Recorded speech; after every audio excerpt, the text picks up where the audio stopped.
complex situation. Hip-hop has definitely been gentrified in my opinion.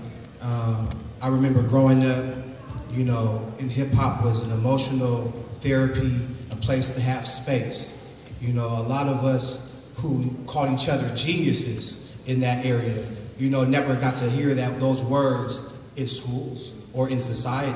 So it was a space. We were creating space. And our space, just like I grew up on Yesler, it is a gentrified neighborhood.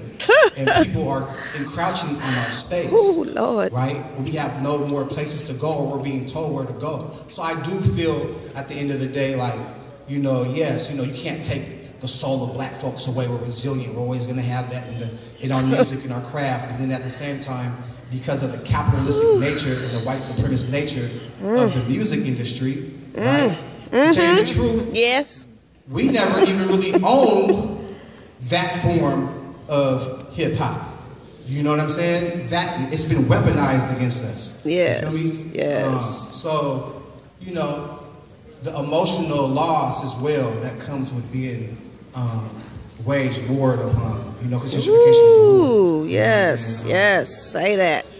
It's a tough one. So I don't really have a very easy one way to answer that. Some people call gentrification the beautifying of something, which the urban renewal of it, right? Oh. White folks have a lot of different explanations of why they can do certain things to you and make it sound really cool and cultural, you know.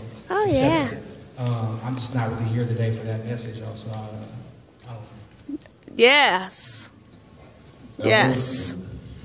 Yeah, I'm the old school member of the crew up here, and so I have, you know, maybe a slightly different historical perspective. However, I think that both Nikita and Jason's views are correct. The exploitation, you know, I often ask myself as I look at the dynamics of the day, you know, the fact that I mentioned that I sit on this, or steer this committee, and, you know, when I was asked to sit on or to steer the committee and looked at the data again, I said, damn, are we here again? Yes. You know, Malcolm X spoke to it, we spoke to it, and here 50, 60 years later, we're cycling back around again. Mm-hmm. And I say that because gentrification is obviously nothing new, as you talked about. We've always been gentrified. But at the same time, Jason, our culture has survived. And so I agree with you that you may gentrify where we are, you may gentrify our community and change it to this beautiful thing that you wanted to become and then occupy it. But the soul of the black community will never die. Yes. You know, the soul of black folks will not die. We have an enduring legacy and an enduring culture, if you will. Mm-hmm. And in fact, as much as, you know, I remember when soul music was gentrified. You know, Elvis Presley? You started with Elvis Presley, who became the king, so to speak.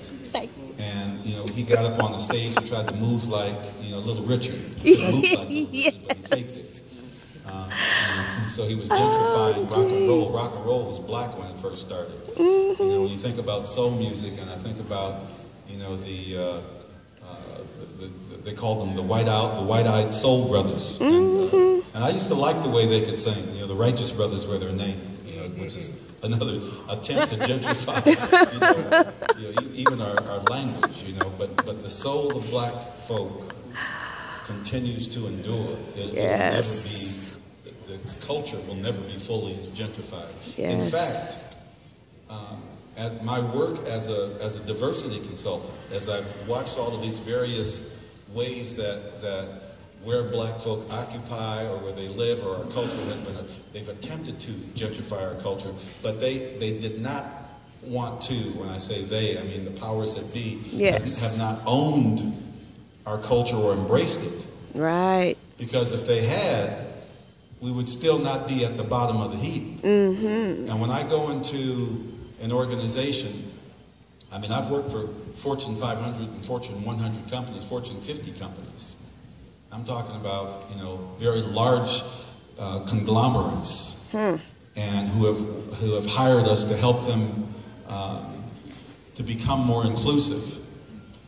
And the one example that I will leave you with is that at the core of this inclusiveness is, as they attempt, or at least say that they want to be inclusive, and often that means, well, we want to hire more black people, we want to hire more Latino people, and we want to hire more women, we want to hire more people of color in general, and then we're going to include them.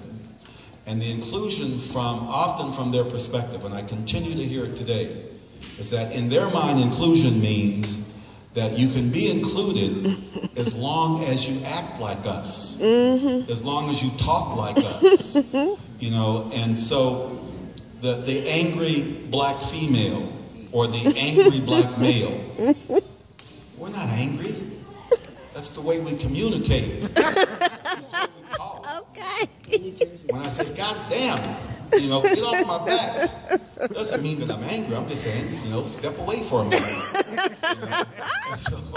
And so in corporate America, that's like, you can't say that. You can't act like that. You have to act like this. And so inclusion often means in those environments that you act white. And so there is the catch. You can't gentrify our culture because you don't like it. They go last. You don't want to be it. We've always been ostracized in that way. And so I agree with you that you can't gentrify a culture because they don't like it. And they want to make us, you know, they want to make it pretty. Like you said, they want to, like when they come into the community, they want to make it pretty and fashionable. Like they tried to, like they did in Harlem, like they did in Fillmore.